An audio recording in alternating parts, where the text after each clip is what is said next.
سچا محبت کرنے والا اللہ کی رضا کے سوا کچھ طلب نہیں کرتا۔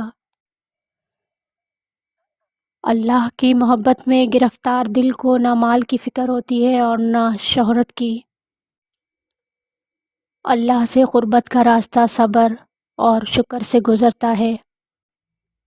زبان سے ذکر کرنے سے زیادہ اہم دل سے اللہ کو یاد کرنا ہے۔ جو اپنی خواہشات کا غلام ہے وہ اللہ کا سچا بندہ نہیں بن سکتا۔ دنیا کی لذتیں عارضی ہیں لیکن اللہ کی محبت دائمی ہے۔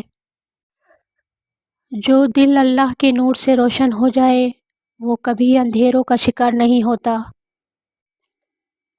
اللہ کا عاشق اپنی مشکلات کو خوشی سے قبول کرتا ہے کیونکہ وہ انہیں اللہ کی طرف سے امتحان سمجھتا ہے۔ عبادت وہی معتبر ہے جو دل کی گہرائیوں سے ہو، نہ کہ صرف زبان یا جسم کی حرکت سے۔ اللہ کی محبت کا تقاضا یہ ہے کہ بندہ مخلوق سے بے نیاز ہو جائے۔